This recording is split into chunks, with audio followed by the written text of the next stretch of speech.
It's music. Today from 4, John Holmes. From 1, Liz Kershaw. Right now, it's Adam and Garth for Laura, blind the data, lolly beef.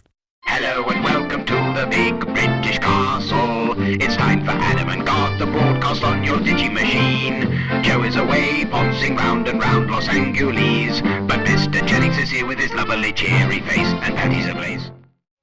Yay, that's Vampire Weekend with Cousins. Hey, this is Adam Buxton here, and I'm joined today by... Garth Jennings. How you doing, Garth? I'm very well. How you doing, Adam Buxton? I'm good, fine. Nice to see you. Beautiful day you've brought with you. Yeah, thanks for that. Yeah, Joe is away. He's in Los Angeles. I'm not exactly sure what he's doing there, but it's probably Ponce-shaped. I hope he doesn't get any sort of those viral infections he got last time I sat in. Remember, he got all shingled up, didn't he? Shingles. He was in a right old viral state. That's right. Well, so hopefully this is a bug-free trip for Joe. Yeah, stress-free. Stress-free, yeah. Just come back with a little pot belly and a cocktail. You've just described me. Yeah. Thank you so much for coming and stepping in. You know, I think it's probably quite daunting for someone to visit our stinky little shack in the middle of nowhere. I wonder what you were about to say there. No, I to be honest, this is like a holiday for me because normally at this time I'd be taking the kids to swimming lessons, and that's at least 2 hours of, running around in swimming pools and people not putting the right shoes on. Giving them swimming lessons. Yeah. I mean, to teach them how to swim or to teach them how to swim really good? Well, you have to, because we've got quite a few kids, I have to take the ones that can't swim while the others that are having the lessons are swimming up the other end of the pool. It's a really boring conversation to share with your listeners. Sorry about that. No, not at all. But the reason I mention it is because this is so nice. I've got a nice cup of coffee sitting here with you lot. What kind of muffin have you got going on? It's a blueberry muffin. Mate. It's a little Australian place around the corner that does them, and they're really warm and nice. What's it called? Blueberry. Oh, what? The blueberry muffin? Or no, I can't mention it. Oh. Because it'll be a BBC thing, won't it? It's called Caffeine. Caffeine. And are they all Australian? They're all Australian. Oh, there are a lot of piercings there, mate. No, they're pretty pierce-free. Yeah. A few tattoos, I think. It's a shame that they're pierce-free because I was just trying to think of some tortured way of getting Bronholm in there. Oh, Bronholm. We've got a clip that someone created for us, actually. We'll play it a bit later on. Taffin is on this weekend. Is it actually playing? I think it's tomorrow, somewhere on the BBC. Pierce Brosnan as Taffin. It's tonight. Is it tonight? Wow, that's exciting. Have you got the clip there, James? Have you got the extended... Oh, just play the normal one. Then maybe you shouldn't be living here! Someone sent in a even more extended one that we might play a little bit later on. That's exciting, isn't it? Now listen, Garth, you're taking over Joe's Torpedo Commander Black Squadron duties today. Yeah, I'm going to stand in like the new boss, the new Sergeant Major who's come in to shape up the troops. Black Squadron, of course, is our elite listening force that listen to the show live from 10 until 10:30. And they are the fittest of the fist, fittest of the fist, the best of the best. And they are going to get a squadron command right now. Once the squadron command is issued, their challenge is to take photographs enacting that challenge and then send them in to the following address. They can either text them to 64046 or email the pictures to adamandjoe.6music@bbc.co.uk. And of course, if you send in your pictures, you are agreeing thereby for us to possibly feature some of them on the blog.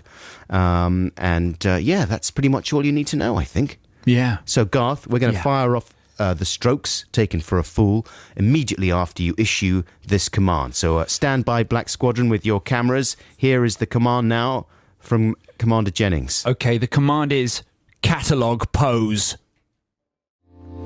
Yes.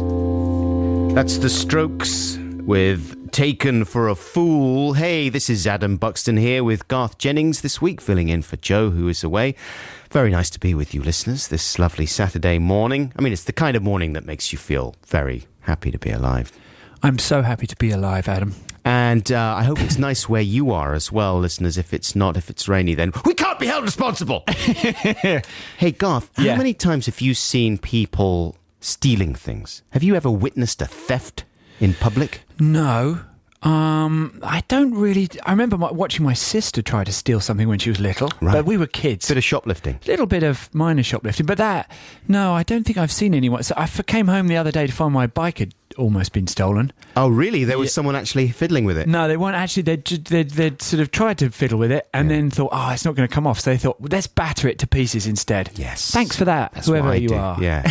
Yeah. I can't actually steal it. I'll just kick the spokes You until the see, wheels if you all did bend. that in shops, if you thought, oh no, I can't steal this, this crockery So I'm set, gonna ruin it. I'd just smash it on the floor instead.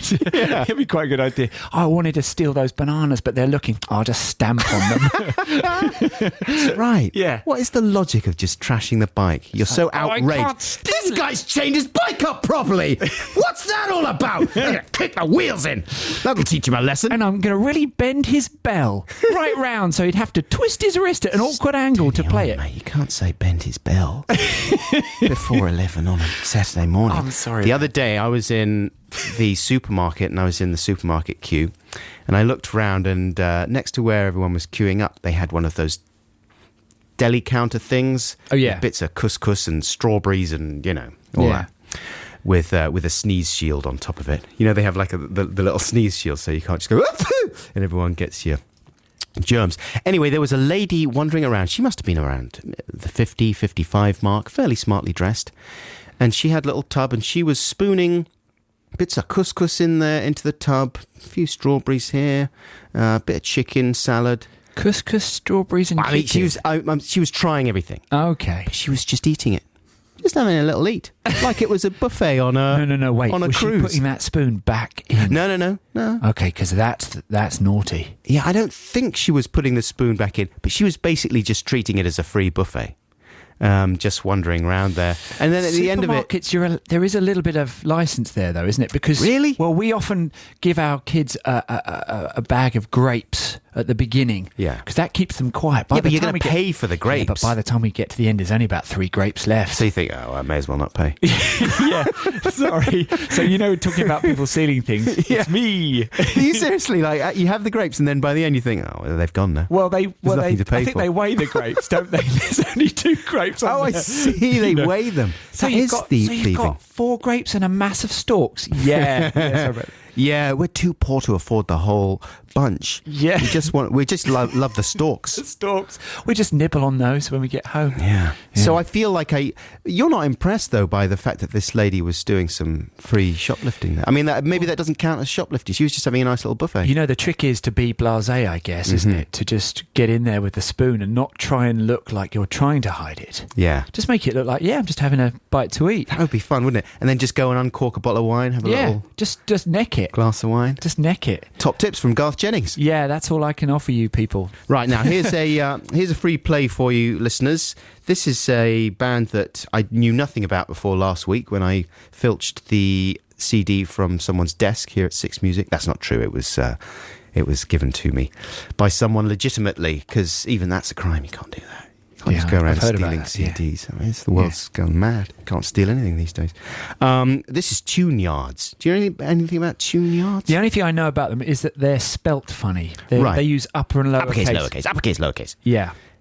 And when I listened to this, to me it sounded like a kind of feisty black lady singing the heck out of an unusual hybrid hip-hop indie pop song. I'm sold. But then I Googled her, and she is about as unlikely looking as you could possibly imagine. You should check her out. I think her name is Meryl something or other. She's a kind of blunt-featured white lady. I think she's a kind of New She'll York... be so pleased with that description. I mean, did you hear what Adam called you on the radio?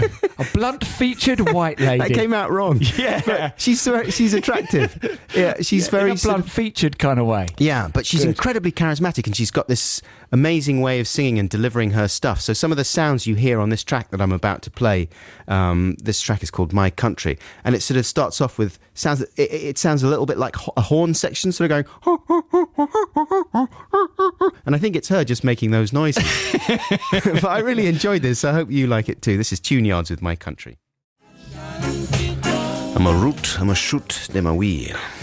That's Desmond Decker there with 007 Shantytown. Adam and this is the Adam and Joe show, but we're here joined by Garth, who's filling in for Joe today. Good morning, everybody. How you doing, Garth? I'm doing all right. Yeah, good. Later on in the programme, we've got some Song Wars songs to play, you listeners. Garth and I entered into the challenge of writing songs, composing songs and recording songs on the subject of toys and games. Yeah. How do you think yours went? It's gone all right, actually. Mm-hmm. Yeah, it was a mad dash. Quietly confident? Yep. I think that I've created the most unlistenably demented pile of dog plops that's ever been on this programme. And if you're a long-time listener, that's quite an achievement, you will know, right? You're just putting yourself down. I mean, obviously... Didn't you win last week? I did, yeah, but this is no Katie and Willie. Katie and Willie. That's a smash. You could release that. Welcome, lovely couple, to a happy family. Yeah, it's the way you say families. This is no Kate and Willie, let me tell you. Yeah, but you've done this before. You've done this whole build-up where you've gone, nah, it's not going to be any good. Then wham, you come out with your weapons of mass destruction. All right. Blow me away in your Song Wars. You can be the judge of that. Shortly after 11 o'clock, we're going to be unveiling those songs. But our Black Squadron command this morning was catalogue pose. And you've been sending in your photographs. Thank you very much, Black Squadron. I can't believe how many people do this for you every week. It's incredible. And they're really good. Yeah. There's a guy from Adam from Sheffield has managed to find a human skeleton and dress it up and put it into a catalogue pose in a brilliant way. Look at that. That's perfect. Sometimes Torpedo Commander Cornish sits there and he sort of goes, I think these photos were hanging around already. I mean, there's one here definitely that someone sent in a very nice photograph of their dog in a sweater, looking extremely handsome, very handsome dog, from Mark in Gretna Green, or maybe Mark Gretna, is that his name? I don't know. Anyway, but he's in front of a Christmas tree. Yeah, he's giving it away. Mark, that's a giveaway, mate. You just had that one in the locker there, and you just popped it out for the squadron. Yeah. That is not squadron-like behaviour, Mark. Yeah, you're out of the squadron. Just drop and give me 20. A lot more than 20. All right, one-handed. Thank you, Mark. I've got this one from Steve from Saltash. Yeah. That's phenomenal. The man has got into his garden. He's got into a three-piece suit. I think that's a wig. I hope it is, and I hope I haven't offended you. And he's next to all his garden. And he's pointing at the shrubbery with his hand. He's got the point right, because they always do that sort of casual look into the distance, like, oh, what's that over there? That's the key to a catalogue pose. It's that, oh, hello, what's that? That's my yacht. Over there is my yacht. That's the pose that I imagine that they're doing. And it doesn't matter whether they're modelling underwear, watches or bathroom equipment. It's always, that's my yacht. And then if they're waving, I'm waving at my wife on my yacht. Darling, you're standing on my yacht. How are you? That's my favourite pose as well, sometimes for photographs. I like to look into the distance. What's your favourite photograph pose? Oh, it's definitely a mouth open as if I'm caught in the midst of laughing. Okay. I do a fake, ha! Yeah. I've got a cheesy grin. I've got a chin stroke where I look confused. I'm thinking about it. Then I've got a point at my wife on the yacht. And I think that's it. That's all I've got in my locker. 3. My grandma just had one setting, which was just before the photograph was taken, she'd lick her lips a bit like a snake. And she'd go, and then bare her teeth. Her fangs. Yeah, fangs. And do this really fake smile. Oh. And it was the same in every photograph, except she was really funny and always, looked good in the photographs. But she had, when you went into photograph mode, she just slipped into this routine. And ding. My dad does the dead-eyed smile. Oh, does he? Yeah. Like no mirth whatsoever behind the eyes, but it kind of forces his mouth up into a grimace, a kind of rictus grin. But there's nothing behind the eyes at all. Dead behind the eyes. I don't like smiling. That's his line. All right, now we've got some Sparrow and the Workshop coming your way. That's good. Yeah, okay, this is Snakes in the Grass. Sparrow and the Workshop, Snakes in the Grass. We're trying to figure out what that sounded like. Sonic Youth, I think you're right. I think it's got a sort of sound of Sonic Youth, but without the performance. It's got the same shape as one. That's what I'm saying to you. It's Kim Gordon shaped. They pop up in Gossip Girl, you know. Who do? Sonic Youth. Really? Yeah. What, physically? Yeah, they do a little cameo in there in an incredibly cheesy scene. What, as themselves? As themselves, playing for there's a kind of rock dad character in there. He lives in a loft apartment and his son reads Noam Chomsky, so they're groovy. Oh, that's groovy. And he used to be in a band. I wish I could remember the name of the band. Someone can email in the name of the dad's band in Gossip Girl. But they have a party or some kind of anniversary party or something like that, or engagement party. I'm not sure. And Sonic Youth turn up, and they're playing there in the loft with lots of fairy lights around them. While and it's not supposed to be ironic or anything. No, it's supposed to be an indication of how groovy and well connected they are, I think. Okay. And Kim Gordon does a little dedication at the beginning, and they all look about 150 years old. Oh dear. And they're all sitting there on their stools. I still love them. Yeah, they're great. Sure. I'm not putting them down, obviously. I know. Thank you. Now it's time to stand the squadron down before the news, so let's have the jingle. Black Squadron! Stand down, your work is done. You've earned yourself a nice warm bath and maybe a nice little bun. Thank you very much, Squadron. You may stand down. Thank you for all your responses. They were fantastic. This is the Adam and Joe programme here with Garth Jennings standing in for Joe. It's 10:30 and time for the news. That's Daft Punk with Daft Punk. Hey, listeners, how you doing? This is Six Music. I'm Adam Buxton, and this is... Garth Jennings. Yeah. That wasn't too bad, was it? That was great, man. I'll try and get a bit hotter on the back of your announcements. So you can say, I'm Adam Buxton. I'll come in with, and I'm Garth Jennings. I wouldn't worry about it. Sometimes, Joe Scornballs just doesn't bother. Okay, well... I'll say, hey, Adam Buxton here. Anyway, so this week on Textination, and then he just carries on to the next thing. Speaking of Textination, we're going to be doing Retrotextination, talking about last week's subject, which was new ideas for kind of buddy cooking shows. That'll be coming up shortly. I wrote a few down. Yeah, well, we'll have that after a bit of my morning jacket. But first, I wanted to ask you, now you're someone who stays in hotels on a fairly regular basis, aren't you? Because Garth, for those of you who don't know, is a film director. I am a film director. Your last project was Son of Rambo. Yep. And you are currently working on your next project. And you've been in Cannes. You were in Cannes last week trying to raise finances, right? Yeah, we were out there. It was the different side of Cannes, because you've got the side you hear about, which is all the films being shown, and Lars von Trier going a bit nuts. Sure. But then the other side of it is the sort of corporate side where everyone's trying to raise finances for their films or sell their films. And I was part of that market bit. Doing deals on napkins and things like that. Blimey, it was. I've never really done it properly before, and it was full on. It's absolutely bonkers. Full on fun? Not fun. Well, no, getting your film financed is exciting. Yeah. And I think it's going all right. But it's pretty intense. There's just hundreds of people just swapping tables and having meetings, and it's like speed dating. Yeah. It's like speed dating, but trying to get your film financed. Right. In the heat. It's about a guy whose head is replaced by a football, and the football next. That kind of It's thing. a bit like that. It's really funny. Oh, we don't want funny. Oh, you want dark? Yeah, no, it's quite dark. It's that you can go that route if you want. But actually, we were really lucky. We met very, very, very nice people who seemed to really enjoy what we were talking about. Yeah. Is Jennifer Aniston in it? No. Oh, well, that's where you're going wrong, man. Yeah, that's probably what slowed us down. But you were asking about hotels, weren't you? Yes, I was asking about hotels and particularly receptionist patter. Like Yes. I've been doing a few shows. I do this show called Bug, and we went to Manchester this week, and we've been travelling around the country a little bit with the show. So I've been staying in more hotels than normal, and I've realised that modern receptionists have got a lot more patter than I think they used to, and they fire it off sometimes in a fairly non-committal way, and they're not even listening to their own patter. No.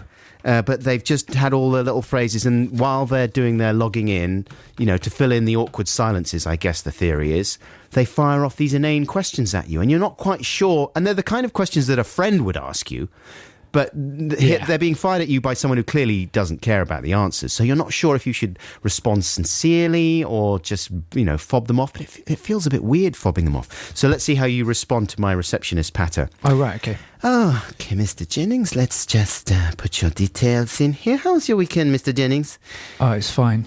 Okay, are you going to have a chance to relax while you stay with us, Mr. Jennings? Yeah, I hope to relax. Are you Yes. having a pleasant trip today? Yes. Have you come far today, Mr. Jennings? Not that far, no. Okay. It's quite easy. Would you like me to book you a table for dinner tonight, Mr. Jennings? Maybe, yes. Okay, you having a relaxing trip so far, Mr. Jennings? Yes, yeah, very Do relaxing. you have far to go today? Far to go today, Mr. Jennings? No, not far, no. Do you have a relaxing weekend, Mr. Jennings? Stop, it's torture. Okay, is there anything I can get you today? Would you like a paper? No, Would you like a paper tomorrow morning? No, I Would you don't. like a wake-up call, Mr. Jennings? No, I don't need Would you like a paper? I don't need a Would paper. you like a table for dinner? Actually, no, I'll go Having a out. relaxing day? Yes, I am. Do you have far to go today? I don't have far, no. You have a chance to wander around today? No, I'm You have going a chance to wander around today? I think I might go out, yes. Okay. How was your weekend, Mr. Jennings? You have the chance to relax today? Stop, please. Can I go to my room? Yes, okay. It's on the very top floor. It's the size of a shoebox. And it looks out over an air conditioning unit through a frosted window that you can't open. Enjoy your stay, Mr. Jennings. If there's anything else I can do for you, please let me know. Bye. I had the same thing once. There was this one hotel we stayed in had a sort of a special line that everyone in the building had to say to you, whether they were cleaning your room or checking you in. I won't say the name of the hotel, so I'll just say the hotel. Yeah. But they would say, "Good morning, Mr. Jennings. How can I enhance your hotel experience?" Shut up. I'm not joking you. Shut up. Shut it. Shut up. Stop it. Shut it. Well, because you'd wake up in the morning very early because you were jet lagged, and you'd ring up for a cup of coffee. You're not too well. You go, "Hello, can I have a cup of coffee?" "Yeah, sure. And how can I enhance your hotel experience?" Just bring me the coffee. What? Yeah, seriously. And then the cleaner came in and said, "Good morning. How can I enhance your hotel experience?" You can clean my tiny shoebox, you lunatic. Nonsense, nonsense, nonsense! Here's my morning jacket. This is Holding On to Black Metal. Well, that's very good, isn't it? My morning jacket with Holding On to Black Metal, available as a download now and physically on the 13th of June. That's the first single from their new album, Circuital, which is out on the 6th of June. My morning jacket. Okay, I think we should get into Retrotextination now. Let's have the jingle, James. I like to listen to Adam and Joe, but I listen to the podcast, not the live show. I used to feel acute frustration because I couldn't join in with Textination, but now my troubles have disappeared because Retrotextination's here. And now my letter might be read out instead of thrown in the bin and forgotten about. Yeah. Some people's favourite jingle from the show there. A lot of people like that jingle that Joe did. The one jingle that Joe ever made. I think he made like maybe one other for a Glastonbury show that we did. Apart from that, that's the only one that he's ever done, and everyone thinks it's really great. Me too. It's the best one. It's the best jingle, isn't it? The other day, and I think my wife understands how I feel about, Joe and my ongoing competitive world with him. Let's work it out here on the radio. We were on a car journey, and gratifyingly, she suggested that we listen to one of our podcasts because she doesn't get a chance to listen to the show live, right? She's mum force, so. Were you quite pleased about that? Yeah, I was happy about it. I never miss an opportunity to force the podcast on people. So she said, "Let's listen to the show." Yeah, I was like, "Great, yeah, come on, kids, pay attention." So we stick the podcast on. When Retrotextination comes on, she starts singing along with Scornballs' flipping jingle. Yeah. She's not singing along with Travelling Tales or propriation or made-up jokes. You want to have a word, Ad? I'm gonna listen to and then later on she starts singing like just off the top of her head, like it's a great song. I got that great song stuck in my.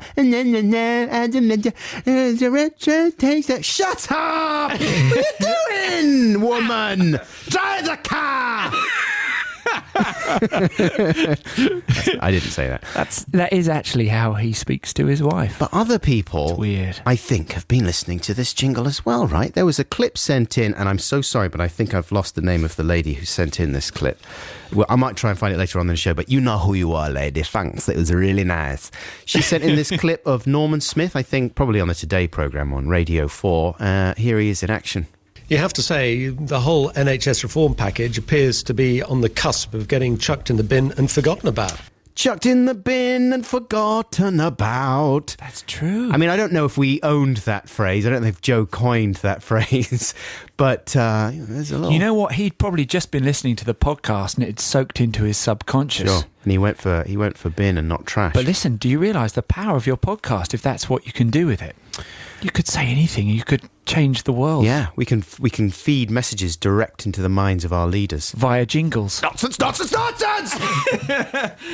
Okay, Retrotextination is cooking shows, new cooking shows. Last week, if you remember, we were talking about the shows like Two Greedy Italians, Two Fat Ladies, Hairy Bikers. I came up with Skinbird and Yum Yums, Tubby Nice. and the Feeder.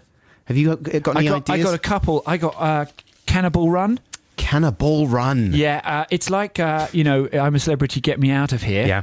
But you drop the people into the jungle, and there are cannibals in the jungle, and they've got to run from the cannibals, and then the slow ones get eaten. I like it. And they're cooked in a different way each week. Well, that's nice. Because you wouldn't want to do it the same thing with a big pot every week, because we've all seen that. Exactly. But they come up with clever ways. And then maybe the loser of a test has to then eat the other contestant. Yeah. That's not too bad, is it? They already eat pretty nasty things on that show, so they might as well eat each other. What if you just ate chefs? This week we're serving up Heston Blumenthal's delicious giant head. Yeah, he's been frozen in carbonite. Yeah, Add some asparagus to Ainsley there. Delicious. It would be a very short show, wouldn't it? Yeah. At the end of it. It was one season only. What about if you just drop them in the jungle, so it's like I'm a Celebrity, but they just have to eat each other? You don't give them any food at all. Yeah, that's true. That could work, but I like the Running Man aspect to it. Yeah. I like the thrill of the chase through the jungle. Or make Ant and Dec eat them. Yes, maybe they could judge it, in the same way those two guys on MasterChef come in and go, that's a bit tart. They go, if you were going to cook Ainsley Harriott that way, you should have really added more sauce. Adamant's shins are a bit chewy. Yeah, you should have cooked them longer.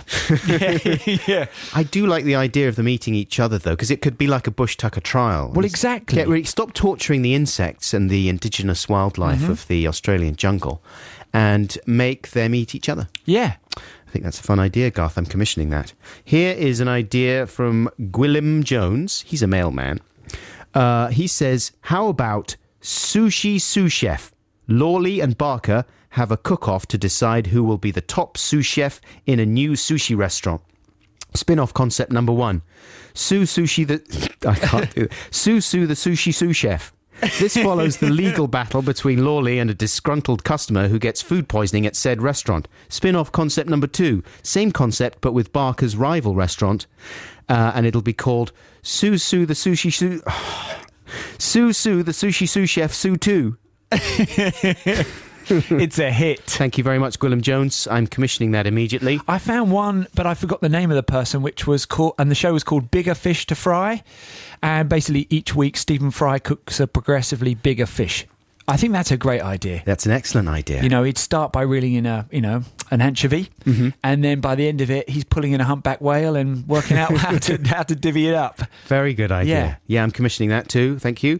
To the anonymous person responsible for that one. Here's one from Zach Arundel. Speaking of Heston Blumenthal, he says, Dear Adsy Baby and Joz Stick, I didn't realise that you would be filling in this week, Garth. Sorry about that. Very disrespectful. Yeah. He says, my show is called Heston's Trick of the Pie. Trick of the Pie. Trick of the Eye. Yeah. Heston Blumenthal takes well-worn recipes and injects new life into them by changing one word of the recipe with a superficially similar word. A homonym, ideally. It's sort of like a pun thing. For example, he says, mince cobbler becomes mince cobbler. So instead of mince, mints, M-I-N-T-S, a kilo of Fox's Glacier mince covered in scones. Pea and ham soup, urine and ham. Oh, dear. Steak tartare, steak covered with dental plaque. That's revolt. He says loads more can be done, obviously. Perhaps a daily show for that runs for years. Perhaps a daily show like that runs for years, like this morning, he says, hopefully. After the dish is made, the celebs come and buy and try it. Lots of amazed voices and applauding at the food. Crucially, the celebs are told what's on the menu by voice alone, so the big surprise isn't ruined when they read mince cobbler, for example. Love the show. Thanks, guys. Zach Arundel. Thank you very much, Zach. I'm commissioning that because I like the idea of steak tartare. Lovely bit of... That's a little biff. Where lies a little bit of plaque from the teeth on the nice, spread it all over the teeth and and a kind of a crusty shell on the biff. And that's nice at the top through the biff, a lot nice little biff and the plaque on the top on it, innit? And you can floss the biff for a nice noise, thank you. Here's central offices. This is the office from Brazil. Central services. Lovely. Now, of course, that was... Now, of course, that was Garth's free play there. You just walked right in there and just shot it off. I'm so excited with the biff. I just launched straight into it. All I do, I've got a computer screen here, listeners, that tells me what the next song is coming up. And so sometimes I just see a name of a band or whatever, and I think, well, I've never heard them. But it's very exciting. You know, lots of new bands here on Six Music. So I thought, oh, who's this new band? Central Services. Oh, the track's called The Office from Brazil. Just fire into that and it'll be great. But it was Garth's free play there. You totally swept it away. Sorry, mate. But it was nice to hear it. Thank you for letting me play it. That's a wonderful film, though, isn't it? I mean, that... Do you know, I haven't actually watched it for years and years. It's good, man. It stands up really well. Yeah. Okay, because I have such fond memories of it. And that track in particular is amazing. Yeah. I mean, it's great, isn't it? That whole business. When De Niro turns up there, the service engineer... Yeah. It's so wonderful. And even the incredibly bleak ending sort of makes sense. Yeah, but I just remember seeing things like, as you know, when he's pulling that woman's face and it's all stretching. Things like that. I remember thinking, God, I can't believe you can do this in a film. Yeah, that's Up to that point, I hadn't seen anything like it. Yeah, completely. Amazing. Okay, now let's have a little trail here. What have we got? Oh, this is exciting. Come on, James, fire it up. Oh, man, that's a smash, isn't it? I love that song. It's really amazing. I remember when it came out, I in no way was the kind of person that was being described in that song, but I felt like he was communicating directly with me and my generation. I remember at the Brits, he went flying up on some wires at the end and didn't come down. Oh, yeah. That was good.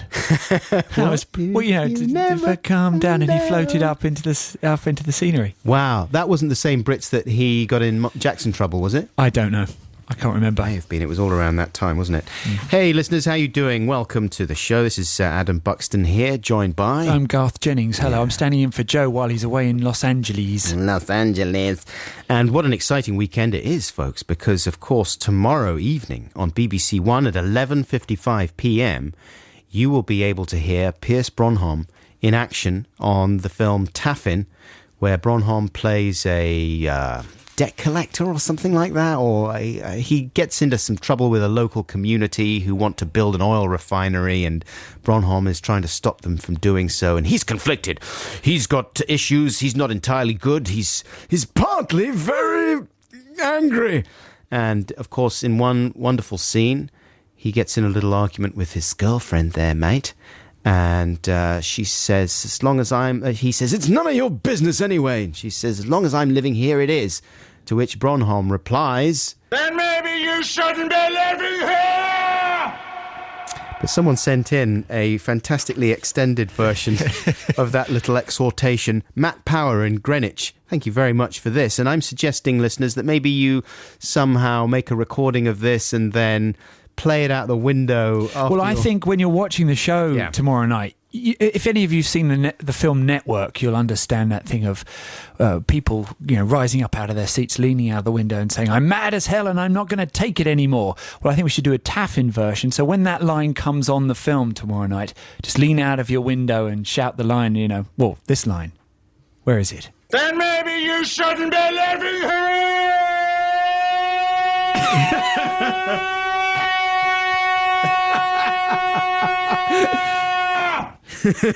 Just do it. Thanks to Matt Power in Greenwich for that. Very good. Here's another message as well from someone else talking about another bit on the show. And have I written the guy's name down here?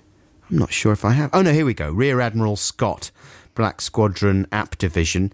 And he says, hi, Adam and Joe, I've created... he says, Dear Mr. Buxton and Master Jennings, I've created a nonsense button app for Android phones. It is now live on the Android marketplace. If you can plug it in somehow, Nonsense Mania, or he calls it non-sneer. I don't think that's a good name for it. Non-sneer is no good. I think what you mean is non-sania. He says this could sweep the nation. I've already had over 1 downloads. And the news is spreading fast. Yeah. So when you mean over 1 download, do you mean 2? I think what he means is he's had 1 download, in which case over 1 download would be exaggerating the situation. He says, it's free. Check out the YouTube video for a taster and the awesome power of the buck button. I don't know if that's what he's actually calling the app there. Thanks very much, Rear Admiral Scott. He says, P.S. I'm also working on a Stephen app now too. But that's old. We should promote that guy in the Black Squadron, give him some sort of commander position. Do you know what I mean? He shouldn't just be down there in the ranks with the others. He's shown excellence. Well, yeah, I mean, he's gone out and he's created a nonsense button for the phone, which everybody needs. Nonsense, nonsense, nonsense! We've got Song Wars coming up very soon, ladies and gentlemen. Maybe not immediately after this track from the Arcade Fire, but within the next 10 minutes or so stay tuned for that. But this is The Suburbs. This is a great track, isn't it? This is as good as it gets. Here we go, Arcade Fire.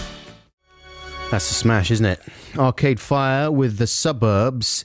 And we were playing Pulp before that, Sorted for Ease and Whiz, of course. And we forgot to say that, with Pulp reforming, I don't know if they ever split up, but anyway, they are touring with the original lineup, isn't it, I think? And Jarvis, whose show, of course, is on 6 Music at, what time is it? At 4 o'clock. Tomorrow. Yeah, tomorrow. And Jarvis is going to be joining Steve Lamacq for an exclusive interview this coming Friday, talking about the upcoming tour. So listen out for that. That'll be very good. Now, I've got a free play for you, Garth. This popped up on my MP3 player this week. And I forgot how much I loved it when it came out. But it is more or less nonsense. Nonsense, nonsense, nonsense! What is it? It's The Police. Oh, okay. And were you a fan of The Police? Yeah, very much so. My mum was always into The Police, so I got into them via my mum. You know who loves The Police is Ed O'Brien from Radiohead. Right. He is obsessed with The Police. He will not have a bad word said against them. And what would you say against them? Well, that they are occasionally a tiny bit rubs. Okay. And the track I'm going to play... He's probably listening now, fuming. He's probably punching his fist like... They're good. I mean, surely even Ed would have to admit that sometimes they stray too far into the smelly world of stink. Synchronicity 2. You remember that track?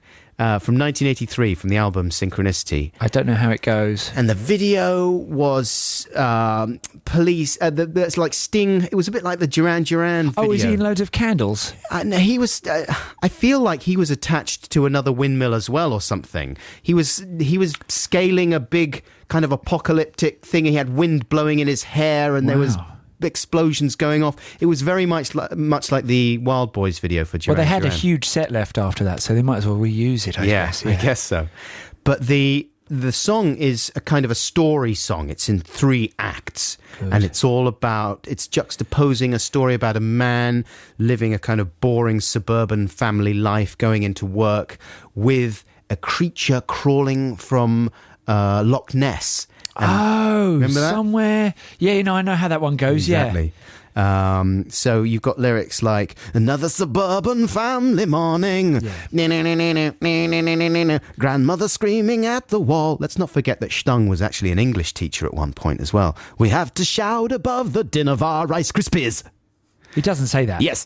We can't hear anything at all. Mother chants a litany of boredom and frustration. Excuse me, Mr. Stung. In your poem here, Synchronicity 2, what does it mean when you talk about... where's the other great line? Oh, yes. Another working day has ended. Only the rush hour hell to face. Packed like lemmings into shiny metal boxes. Contestants in a suicidal race. I remember how he sings that. Shiny metal boxes. Shiny metal boxes. Yeah. I mean, I'm being... I haven't written any really good songs recently, as you will find out after this next link. So it's a bit rich coming from Dr. Buckles, and still, I love the song. It's Synchronicity 2. Here's The Police. Every single meeting with his so-called superiors is a humiliating kick in the crotch. Mr. Stung, what did you mean by... Anyway, That was The Police, of course, with Synchronicity 2. And this is the Adam and Joe programme here with Adam Buxton and Garth Jennings filling in for Joe. I'm the stand-in guy. You know, Hey, stand-in guy. it's nice to be the stand-in guy. Yeah. I couldn't deal with the pressure on a weekly basis. No, I I'm don't know sure you how couldn't. you guys cope with I'm it. sure you couldn't deal with the shouting. The shouting is a bit much. I'm going to have to move to a new studio. The shouting, the nonsense, and the constant references to the Netherlands. Yeah. Okay, I think it's Song Wars time, folks. Oh, boy. I mean, if you're not a fan of shouting and stupidity, then probably best to do a bit of gardening for 5 minutes. Because this is going to be difficult. It's All right, a dirty war. let's have the jingle. It's time for Song Wars, the war of the songs. A couple of tunes by a couple of prongs. Which will you vote for? Which one is the best? We're putting our songs to the listener test, so check it out. That's a jingle that doesn't get heard very often anymore at the Big British Castle. Because it's hard to do these songs, you know? We've got busy lives. We've all got busy lives, right? It is tricky. You're busy, I'm busy, we're all busy. And to create a song, if that's not really your job, you know, if you are not a songwriter, a singer-songwriter... Like Stung. Like Stung, who can just knock off a song on his mandolin between yoga sessions, Yeah. then it's very hard. You know, so our theme this week was toys and games. How did you Yeah. feel about that theme? Well, when you first said it, I thought, oh, that's a funny subject. There'll bound to be loads of ideas I was there. thinking it'd be good because we're both parents. We Yeah. have, Yeah, but- hundreds of children. Yeah, between us, there's a good few hundred there. But no, I really struggled. But then found something towards the end of this week. So hopefully it'll be a fair battle. And what theme did you go for in the end? What was the subject of your song? Oh, I took a game. I took Twister. Uh-huh. You know, I don't know why. It just sort of felt like the one that I could relate to the most, find the most material in. Okay. All right. Well, you can tell us a little bit more about the style and whatever just before we hear it. We're going to flip a coin in a second. I should say now that you can hear both these songs again that we're about to play on our blog, which is bbc.co.uk/blogs/Adam and Joe, or you can listen to them in the podcast, which of course will be available from around 6 p.m. today.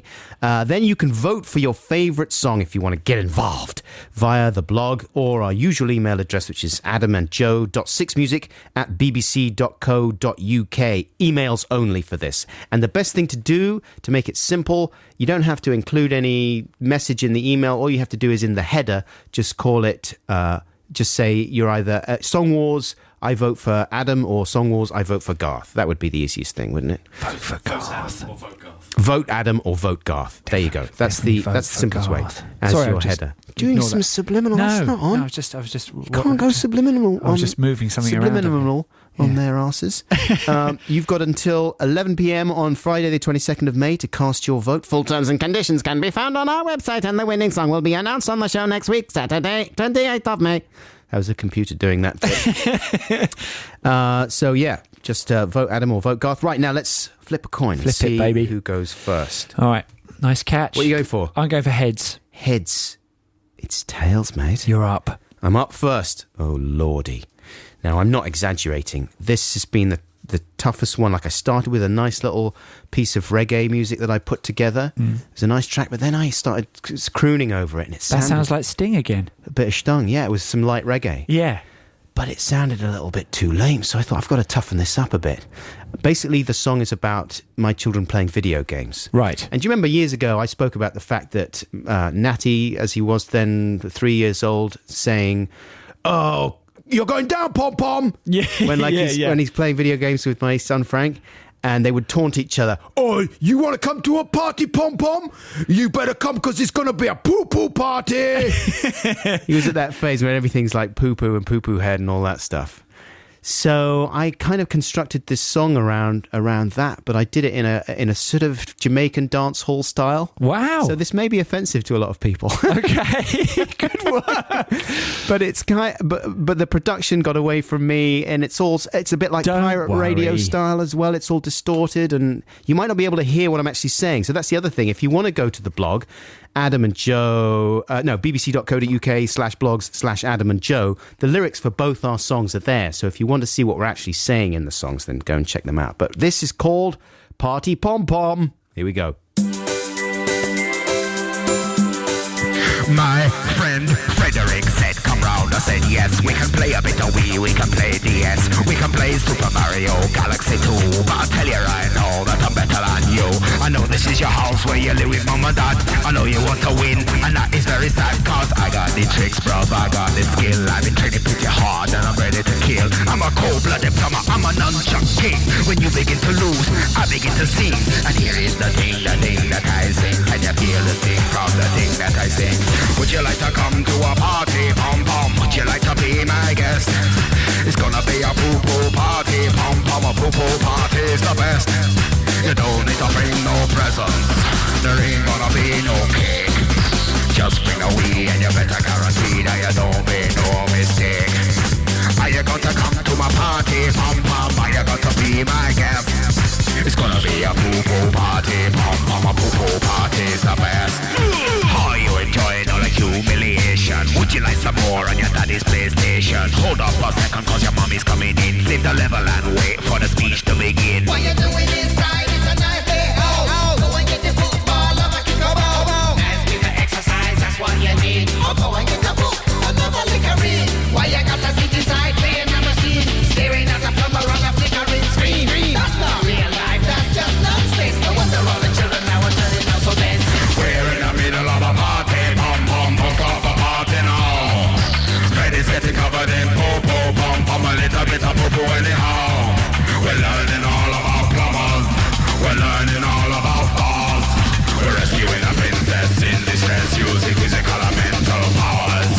Come along and join in the party, pom pom, give all your worries a rest. It's gonna be a poo-poo party, pom pom, a poo-poo party is the best. Are you gonna come to the party, pom pom? Did you get a special invitation?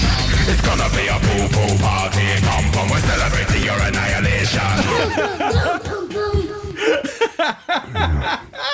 So I apologise to anyone that offended. I don't think you should apologise for that. That was marvellous.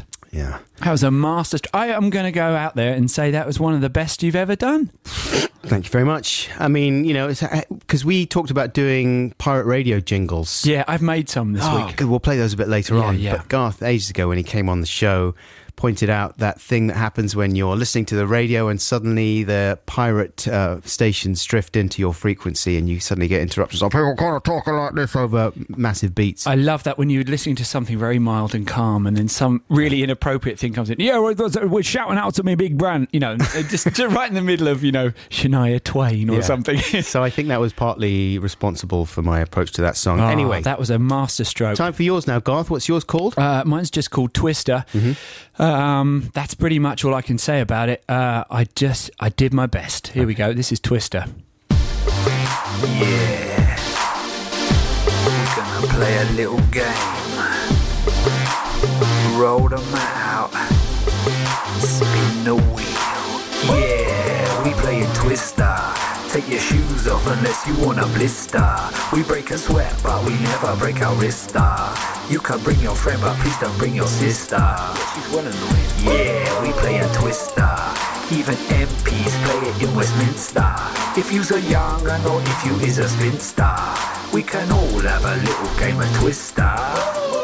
Spin the wheel, man. Right foot blue and left hand green. I'm like a human crab, baby, I'm a twister machine. Left hand yellow and right foot red. Now my booty is getting a bit close to your head. Right foot green and left hand blue. My legs are in a knot I can never undo.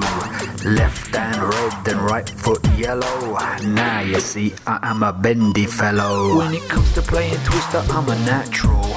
And I think it really helps that I'm not that tall.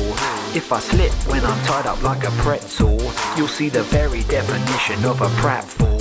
Now it's clear to me you never had a wash first, cause your armpits is smelling like a bratwurst, and your feet is smelling even more worse. Any minute I'll be living in a black hearse. Yeah, we playing Twister. Take your shoes off unless you want a blister. We break a sweat but we never break our wrister. You can bring your friend but please don't bring your sister. She's just well annoying. Yeah, we're playing Twister.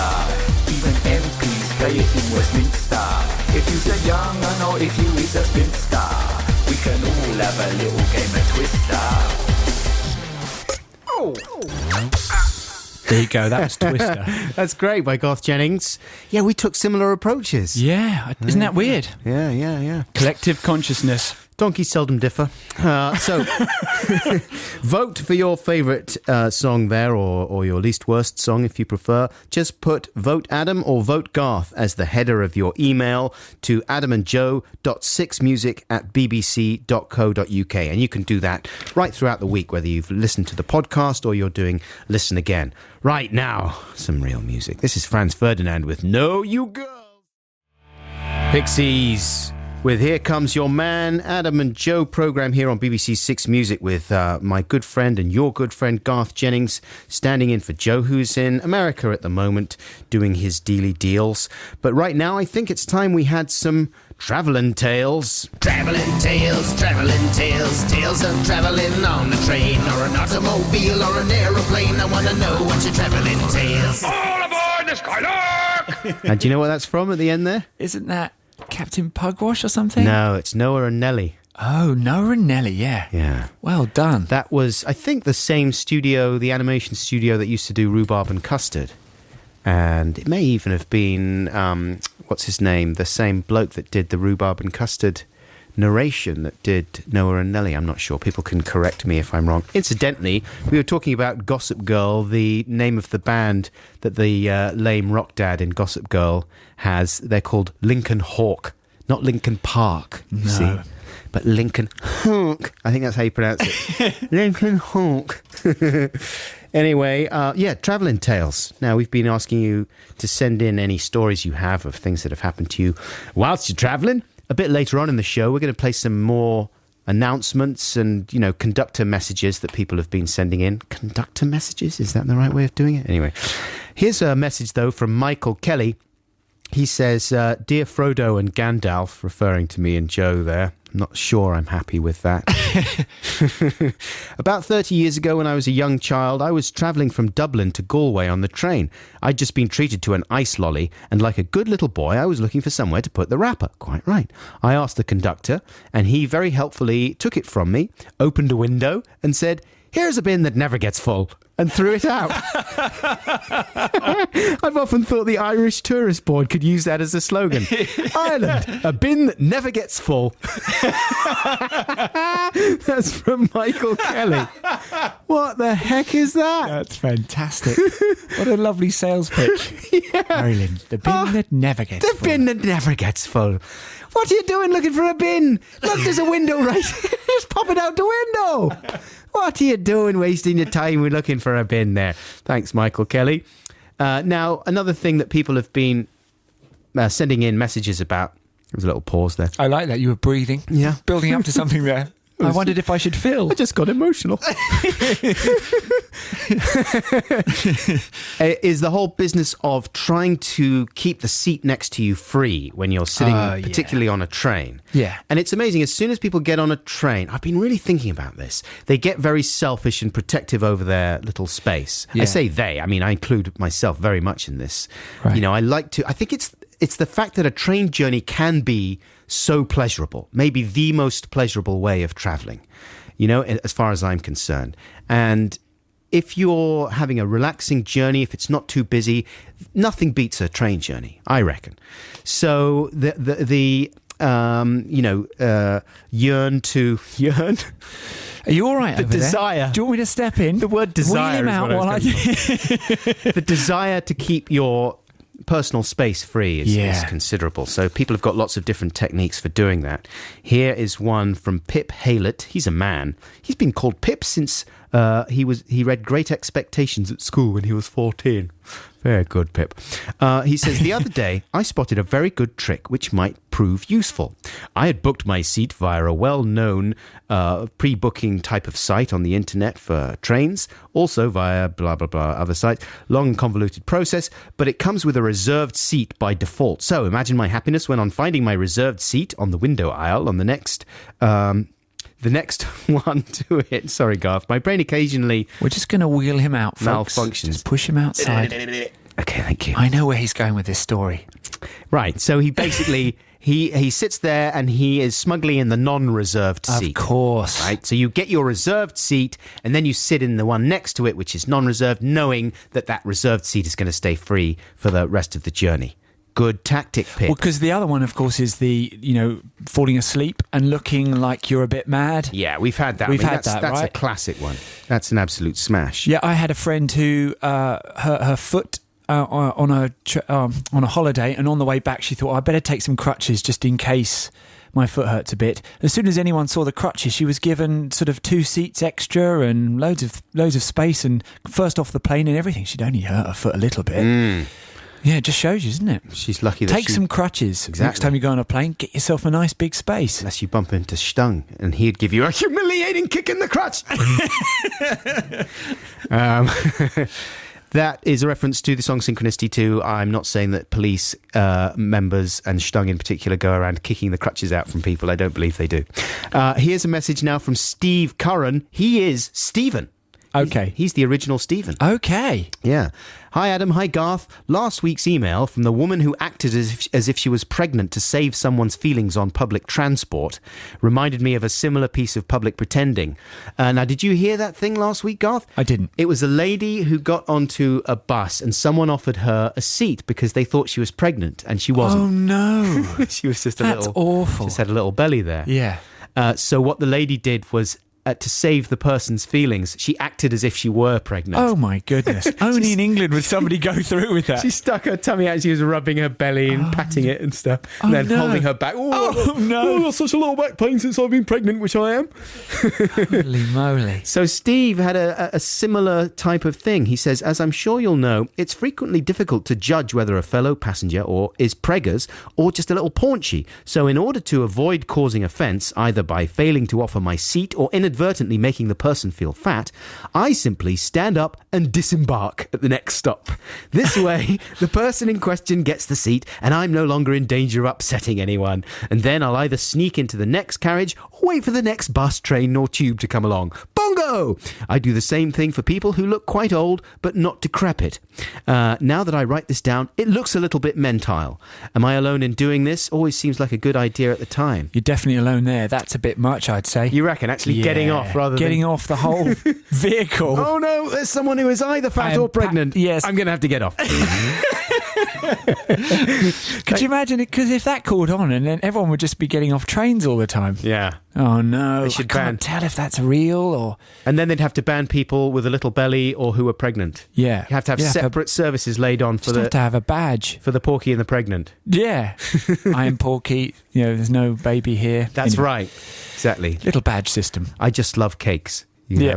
It's okay. You can stay in your seat. I love cakes. Yeah.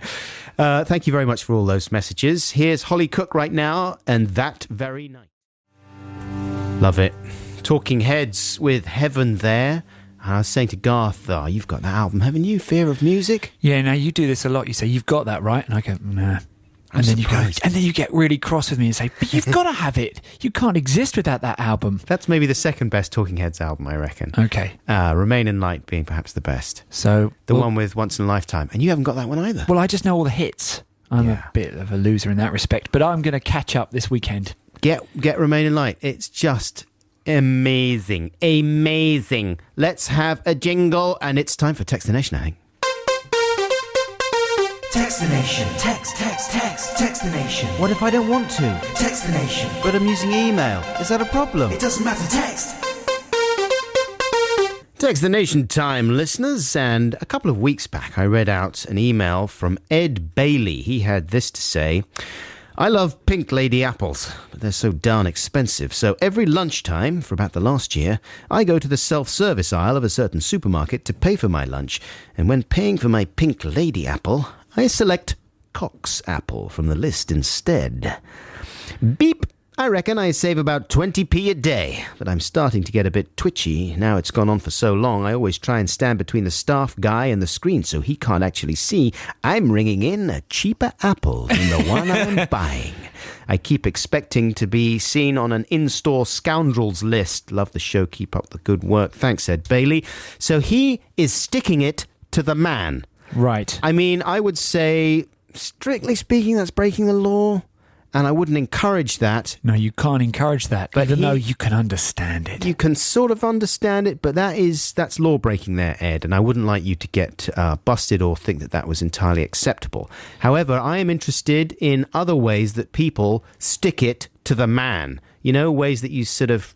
You have your little moment of victory and you think, yeah, come on, I'm making things right. I'm living in an unfair world and I'm trying to straighten it out. Yeah, but they're always small and slightly pathetic. A little bit pathetic. You know, a bit like apples, really. Yeah, what kind of thing do you do? Well, we were talking about this a bit earlier, and definitely if I'm travelling in low class, which is normally where I end up travelling. In steerage. Yeah, in steerage. On a plane? Yeah, on a plane or a train or something. I like to use the high class, first class facilities. Sure you do. Even if somebody says, sorry, actually, you're supposed to be back there. Say, oh, sorry, I was just using the toilet. They are very fascistic about it these days. Yeah. It used to be that you could wander up there through first class, have a little look at the celebrities sipping their champagne, having their massages and use their lavies, which actually were not that different from the economy class. They had much nicer soap, I seem to remember. Nicer soap. Sometimes they have little napkins and stuff out there, don't they? But what they do have is they're easier to use. Sometimes there'll be a queue in economy, right, for the lav. Yeah. But up in first class, it's all nice. No one's really using it. They're too busy getting massages, isn't it? Yeah, and the same sitting in an economy seat. And then after we took off, there was loads of space in the front, the front section. Yeah. And I said, can we just move into that? And they said, no. You're insane. Get back in your box, Jennings. That's a funny joke you made. Now get back in your tiny seat. It was pretty much it. And then the lights went down because everyone was going to sleep. And I just walked forward and sat in the front section for the whole way. Slept the whole way. And the funny thing was, there were some people in the row in front, in the proper, who'd paid for their seat, who were furious. But they couldn't bring themselves to say anything. So instead, they would just keep turning round and going, a stern look. I'm doing a stern look, radio people. And it was quite... so I just went to sleep. And had a nice sleep, then went back into my seat for landing. Yeah, they've got nothing Stuck it to the man. If I'd paid top whack for first class and some guy crept in and sat behind me, I'd be upset if they were causing nonsense. Yeah, but I was just sleeping. But you were just sleeping, that's no problem. You just think, yeah, good on you, mate. Most people in first class haven't paid anyway. You know, it's they're on business or something. Because who can afford to pay... It's usually about 5 or sometimes 10 times as much as it is in economy, isn't it? Yeah. And that's why now I think a lot of the staff on those planes are aware of the fact that the people who have paid get very proprietorial. They don't like to see interlopers coming into their zone. Yeah. So as soon as you go in there and try and have a go at the first class lavs, the lady's right there, bang, sorry, sir, curtain, drawn across. Little cattle prod. Get back to your seat. Exactly. Please, can you stick to your own lavies, please? The tiny lavies. Thank Tiny, you so dirty much. lavies. Don't ever come up here again. No, don't even set foot. No, don't even look. Don't even look at it. It's not your place. Thank you. Don't come here ever again. So that's what we're asking you about, listeners. Times that you have managed to successfully stick it to the man without the curtains being drawn on your ass. The email address, if you'd like to email us on this or any other subject, is adamandjoe.6music@bbc.co.uk, or you can text us. Texts will be charged at your standard message rate at 64046. 64046. Keep those texts and messages coming in, and if you're listening to this program during the week on Listen Again or the podcast, that's fine. You can email us. It's not a problem. Don't text if it's during the week, all right? Here's Simeon Mobile Disco now, and this is The Audacity of Huge. With a bit of fat inside as well, a bit grizzled, that is nice big fat which is good, and I'm gonna cut it quite rough. This particular one you can make it with any kind cheap cut of meat. Cheapest meat you have, a better taste, because there is inside a nice bit of fat inside. Yes, that's Tupac with Dr. Dre, California Love. Adam and Joe program here on BBC Six Music with my friend Garth. Hello. How you doing? I'm all right, Ad. How's it going there? Yeah, very enjoyable, thank you. Good. Nice to have you here. It's nice to be here. I was talking about greetings with some folks yesterday, and, like kissing people hi and hugs and things like that. Yeah. What's your approach? Are you a hugging guy? I will hug you or kiss you, depending on where you stand. So you're generally hugging... How quickly will you start hugging men? You won't do it on a first meeting. On a first meeting, no, that would be strange. Yeah. Although I had a hug with a guy on a first... Like at the end of a first meeting yesterday, we were hugging. Well, it depends how the meeting goes, doesn't it? Yeah, it was fun. It was really nice to meet him. and also I think we've been talking about it, so it was legitimized. Oh, you had to just do it. And how about ladies? Are you hugging the ladies? Are you kissing the ladies? What are you going for? Normally, a little kiss on both cheeks. Confident kiss on both cheeks. Yeah. That's what I like. Don't go for the lips. No, my friends, my Swedish friends go for the lips. Yeah. Per and Christina, they go right for your lips and they really smack on there. And it's quite alarming when you first have that. So the man does it as well. He does it right on my face. Yeah. Why I had to copy your Australian accent then, I don't know. But anyway, it's the best accent. It's very easy to slip into. But anyway, yes, they like a full-on smooch. Well, one of the ladies that I was speaking to yesterday said that sometimes what happens when people go in for a hug, or when they're just standing there, perhaps in company, and they sort of keep their arm around you sometimes. Like some people just keep their arm around a woman or something. Oh. You know what I mean? Like, hey, we're all friends. Anyway, sometimes when people go in for a hug, they say apparently they reach around a little too far and the hand comes to rest on the sort of breastal area. Oh. Well, I don't do that. No, that's naughty. And then the lady I was speaking to said, I find it very annoying when men go in for a weak hug. She said, I'd prefer like a big, proper bear hug type thing. Oh, I know what you mean, where you're just sort of like putting your arms around them and touching them because you don't want to get sued. Yeah, like yes, exactly. I'm touching you, but not. Listen, yeah. You can almost hear that. I'm not trying to touch any of your parts.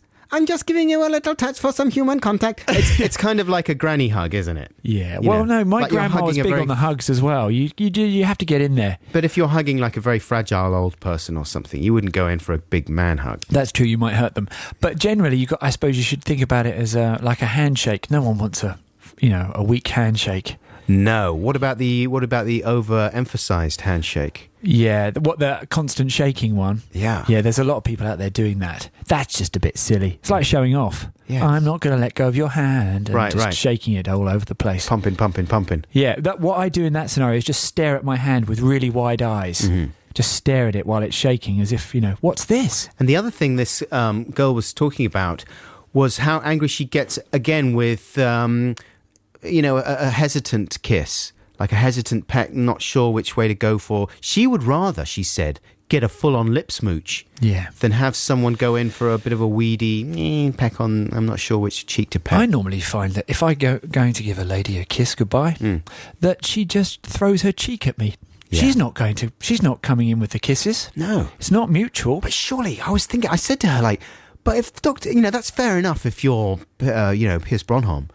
But if you're Dr. Buckles going in there with your hairy little face and you're expecting a lip kiss from someone at the end of a meeting, you're going to get sent to prison. Yeah, it's going to end in jail. It's going to end in absolute jail. Yeah, absolute jail.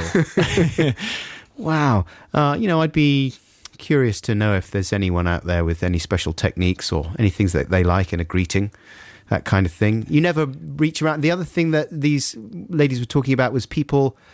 I think it's tall people, big, long, gangly people with big, long, rangy arms. They don't know what to do with their arms sometimes. So that's when you find the arms drifting around to the breastal zone, or sometimes coming to rest on the buttocks. Well, I've never had that. I suppose you've just got to be very careful and take your time. Yeah. And just think about it, treat every woman as if she were a nun. That's my technique. So actually you should kneel before them and make the sign of the cross. Yeah, pray to them and confess all the terrible things you've done. And then see if they still want to snog you. Yeah. Okay, before we say goodbye, I'm just going to kneel here and just tell you what I did last week. Yeah, I've got a few things to confess. Yeah. Okay, it's free play time. Now, I have to say that I played this on the Adam and Joe programme before, but I really love it. And I think the first time I played it, I didn't even know who it was by or what it was called or anything, because it was one of those things I'd got off a friend, off their MP3 player or whatever, and it was just untitled. So, and it didn't work on the Shazam thing where you hold it up to the phone and, you hold the phone up to the speaker, and none of it worked, and I couldn't find it on the internet or anything. And then I can't remember exactly how I narrowed it down. I think I heard some music by this band that this guy is part of, and he's part of a German kind of rap combo called the Fantastic Four, or Die Fantastischen Wir. And he's called Thomas D, and they sounded a bit similar. So I thought, I bet that's the guy. And sure enough, I tracked it down. The track is called Liebesbrief by Thomas D. Hope you enjoyed this bit of nice German rapping in it. That's good, isn't it? I mean, there's times when a bit of German really hits the spot. Bit of German. Nice driving bit of German. along the motorway at night. Some nice German. That's Thomas D. And the track is called Liebesbrief. Yeah, I liked it. I got a little message here about, the whole social etiquette thing. It's from Lucy. It says, apropos of your handshake conversation, the headmaster of the primary school I teach in gave the whole school a handshake lesson in assembly last week, or this week rather, focusing on the importance of a strong shake. An important life lesson, I thought. Not bad. That's from Lucy. That's good a genuine idea. Thing that the headmaster sat them all down and said, this is how you're going to do it. Yeah. And then you reach around so you can just get the edge of the Bristol zone and then pop your hand on the buttocks. I think it's time for some pop-propriation. Let's have the jingle. I like to change the lyrics of songs from time to time. Lock the taskbar. To make them refer to things I do. I call it appropriation, and as far as I'm aware, it isn't a crime. I wonder if it's something you do too. Yes it is, yes it is, yes it is. There you go. So that more or less explains the idea of pop-propriation, I think. Quite hard for people to say sometimes or to write down. You just think of pop-ropriation, all right? Got it. That's all it is. Here, I'm going to tear one off for you, Garth, mate. Because, you're our guest. Oh, that's just my little one. That's one for a little bit later. You can read it and digest it in your digestive system, mate. I'll give you an example, though. Here's one from James from Highgate. He says, hey, when I'm in dire need of a haircut, I sing to the tune of the Bonnie Tyler song, I need a haircut. I'm holding out for a haircut. Yes, a haircut, that's right. Well, it's gotta be short and it's gotta be neat and it's gotta be something I like. I need a haircut.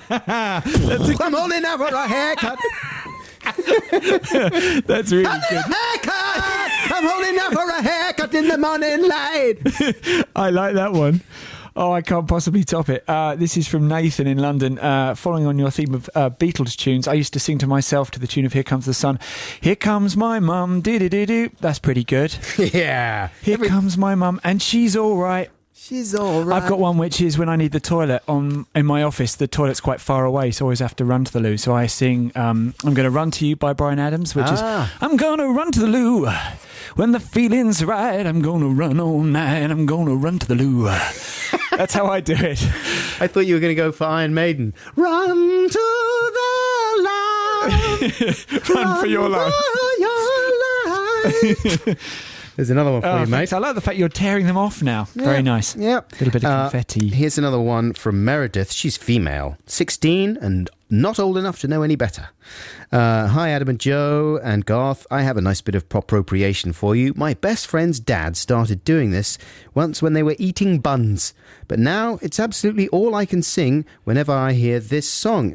Breakfast in America by Supertramp she's talking about. And is this a kind of a bun, a Belgian? A Belgian bun? Yeah. Yeah, I think you can have that. So she says, take a look at my Belgian. It's the only bun I got. Do. It's not much of a Belgian. There's half a cherry on the top. Oh dear. That's good, Meredith. Oh God, what have I got? Hang on. This guy, Keith from Harpenden, he says, I often put my laptop into sleep mode to take a short break to eat or something. And when I wake up, it's from its slumber, the laptop wakes up. Sorry, not when I wake up. When my laptop wakes up, the screen shows the words resuming Windows. I then proceed to cheerfully sing When I'm Resuming Windows to the tune of George Formby's When I'm Cleaning Windows. There you go. I'm resuming Windows. Sorry, Keith, I read that out very badly, but it was a good one. No, that's good, man. And finally, for pop-propriation today... Actually, no, we got a couple more that I want to share with you. This is from John Webster. He's a male man from Macclesfield. He says, my wife quite often leaves things precariously balanced in the kitchen. So does mine!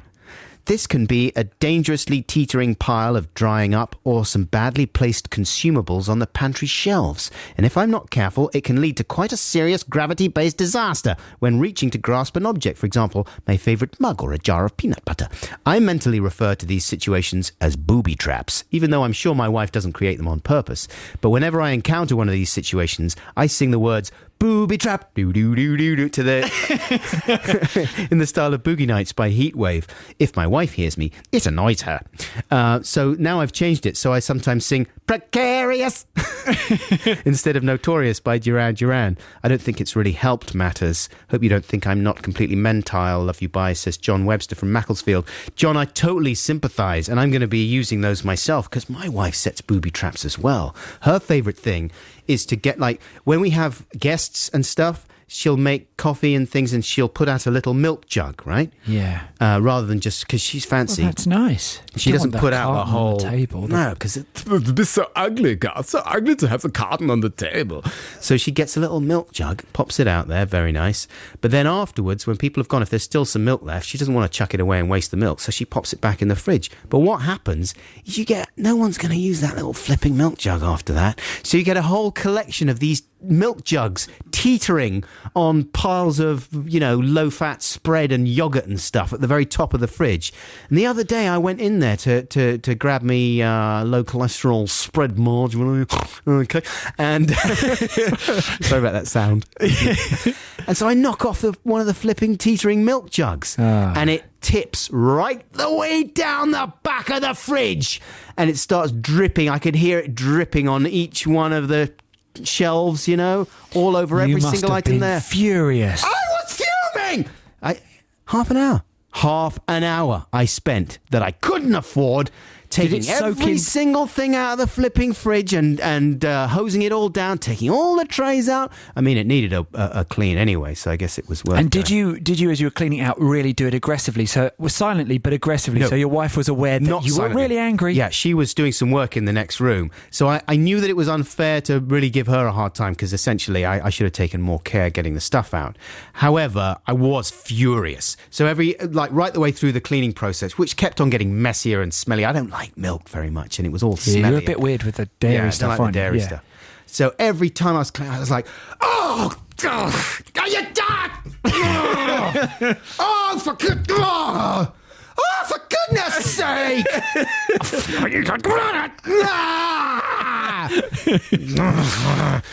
So she could hear me, you know. Because the milk always soaks into the pizza box and then reduces it to a sort of mush, doesn't it? Oh, well, then it goes all yellow and crusty. It's a living nightmare! Thank you very much for all your appropriation this week. And we have skidded right past the 12:30 mark. It is time for the news. That's Malcolm McLaren there. Cheeky Malcolm with Double Dutch, and this is BBC Six Music, the Adam and Joe programme here with the mighty Garth Jennings. Hello. Filling in for Joe. How you doing, mate? I'm hanging in there for Joe. Now listen, let's have a couple of Textination things right now, okay? Because we were talking about sticking it to the man earlier on, and people have been regaling us with a couple of the things that they do just to make themselves feel a bit better about some of the more unfair aspects of life. Actually, a lot of people are just sending in stories about them nicking things. Yeah, it's quite bad, actually. We're not encouraging that. We want sort of legitimate ways of, getting your own back. Can we have a little jingle for this bit, James? Textination. Textination. What if I don't want to? Textination. But I'm using email. Is that a problem? It doesn't matter, text. Here's one from Gina, and this is very nice. She says, my rather pathetic way of sticking it to the man relates to the pay and display business of car parks. I hate them. You don't know how long you're going to be, and so inevitably you overpay. A recent example of this was when I went to St Ives. The car park was very expensive. We arrived mid-morning and had to pay a huge amount for a ticket that lasted until 8 p.m, even though we knew we wouldn't be there that long. So when we left around 3 p.m, I made sure to give the ticket to someone who was arriving so the man wouldn't get another fee. Take that, man! I always do this. Thanks, Gina. I do that too. And that is very satisfying, isn't it? It is nice. In your face, man! I did it at a hospital recently. Because hospital car parks, you invariably have to buy one of those things. And you think, oh no, and you're spending loads of money on it. And especially at hospital, it's rather nice to say, hey, here, have this. Exactly. And they've got another, 2 hours on it. Hi, I'm Jesus, and I've got extra time on my car park. I was wondering if you'd like it. The awful thing is if you've got a number of people to choose and you start selecting on their appearance. Do you know what I mean? Right, You're sort of looking around thinking, well, I could give this to anyone. They don't look like they deserve it. They don't deserve it. They're not, they're just not down enough. Yeah, that's absolutely true, isn't it? They don't look troubled by this enough. Or it was nothing for them to buy a ticket. But those guys over there, I could make a difference. That guy's rich. He doesn't deserve it. I know I do that sometimes when I'm getting off the tube if I've bought a travel pass, like a day travel pass, and I know that I've done my last journey. I look around at the other end and think, no, whose day am I going to make? It's like the secret millionaire. St. Buckules is going to bestow upon someone one of the greatest gifts that they have ever received in their pathetic lives. A day travel pass to take them wherever they want, within most of the zones of the London tubal system. And usually I go and I try and be counterintuitive. Like, I'm aware of the fact that I'm screening out students and rich-looking people. And I'm trying to go for offbeat people. And then I think, no, come on. The students and the richos, sometimes they need a break too. Yeah, but you don't want to give it to someone in a group because then you've isolated them. Exactly, You've made them the favourite. And then you've ruined everything. But then the thing that happens sometimes is, what I do is I'm thinking about it so much that I hang around for way too long and I start looking creepy. And I look like someone who wants to sell their ticket, because that's the other thing you get is people saying, hey, do you want to buy a ticket? No, not really. I'll buy my own. So people think I'm going to charge them. So you go up to someone and you say, hey, hi, I'm St. Buckules. Would you like my day travel pass? And they're, well, no, I'm just going to buy one, thanks. No, I'm giving it to you. I'm St. Buckules. Look at my hairy smiley face. And I don't wear these sandals for nothing. And you very seldom get the kind of response that you're imagining, like, the arms being thrown around. Thank you so much. That's the kindest thing anyone's ever done for me. Most people are like, you're weird. Yes, exactly. I'll take it, you weirdo. But thank you very much. Just to get you out of my face. For that one there, Gina. I very much strongly agree with your whole approach. Here's one from Ed from Birmingham. He says, hi, Adam. Hi, Garth. When I was a teenager, me and my friends would always go to a supermarket cafe after school to hang out. We were quite sophisticated and would always have a cup of tea. We discovered, though, that if we ordered a pot of tea for one and a pot of hot water, we could make the pot of tea for one stretch between two, thus only paying for one. Ha ha ha! In your face, man! We eventually got rumbled because and it brought an end to our little after-school gatherings. I still look back on that period as one of the best in my life, says Ed from Birmingham. That sounds like the best time of anyone's life. And he was sticking it to the tea man. But in a way, he was paying a price because it was getting quite weak, that tea, by the end of it. Well, exactly. You just end up like sticking it to the man and drinking rubbish tea. Yeah. So how is that good? Okay, right now, I think we're going to move on and play a little stuff. Okay, I'm going to start that sentence again, all right? Not happy with that sentence, listeners. I'm starting again. Just press the undo button. Okay, right now it's time for a little bit of fun that our guest Garth Jennings has brought in this week. Garth, tell us about this. Sorry, you can't set it up like that. I'll lose it. Okay, years ago when I first came in, stood in for Joe, we both agreed to make pirate radio interruptions. Yeah. Based on the whole idea that when you drive around town, you often get your FM broadcast interrupted by the local pirate radio stations. Yeah, we were speaking about it earlier. Yeah, and they're quite fun. And we talked about making some more, and you haven't. No, I'm sorry. But I managed to make a few more this week with a couple of new ones as well. There's also some local cab company interruptions. So they're peppered throughout this next track, which is Take Me With You by Prince. I'm sorry, Prince fans, but I hope the rest of you enjoy these interruptions. We're going to drop the new one from DJ Sprocker. Here it is. Drop it! What's that? Oh, I don't like that. We're coming to you live from my nan's greenhouse. Sorry about the strawberries getting squashed, Nan. cab for Dave, picking up from Leytonstone, going to Shepherd's Bush. If anyone's going near the chip shop, can they pick me up a Savaloy? Picking up 15 people from the King's Head and taking them to the hospital. Passenger name Cameron, going to the planet Pandora. Got a text on my phone right now. Is it from here? It's Richard. Oh, it's a picture of his feet. Why won't anyone return my calls? Anyone? I'm so lonely. And this room smells of fish. There's quite a lot of interference on that one. Yeah, sorry about that interference there, folks. Picking up a local cab company, isn't it? Yeah.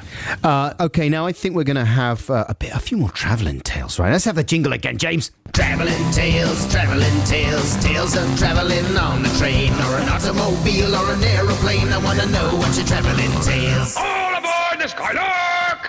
And in this section, we're going to be dealing with conductors, people, you know, the people on the trains that do the talking. Yeah. Like, are they the drivers or are they the ticket collectors that do the talking? I think it's the people that collect the tickets generally, isn't it? The conductors, they would be called. Anyway, also the phenomenon of people on planes as well, who like to do a bit of patter when they're giving the instructions at the beginning of the flight or whatever. I don't like any patter. No. Did you ever hear the American flight attendant doing his rapping? Oh, yes, I heard about that, yeah. It's a couple of years ago. David Holmes, his name was. He became a YouTube sensation in 2009 after someone filmed him rapping his welcome aboard spiel on the plane. I'd never seen that before, but let's see. Martin, age 22, says, "Hey, Count Buckules and Monsieur Cornballs and Dr. Jennings. Been listening for a few years now, first time writing in. This is not my own travelling tale, but thought you might like this amazing airline steward. I'm now tempted to try and travel on their airline." So he absolutely loves this, Martin, age 22. But Dr. Buckles would be a tiny bit more grumpy about this kind of thing. Here's a clip of David Holmes in action. It has to be said, though, he's pretty good. Like, at first you think, oh, don't rap, please don't rap. And he's getting all the passengers to join in and do the beat for him and everything. And when you're watching the video, you think, please don't do that, please don't do that. Yeah. But actually, he does a decent job of it. Here's a bit of him in action. Good evening, folks. Welcome aboard Southwest Airlines Flight 372, service to Oklahoma City.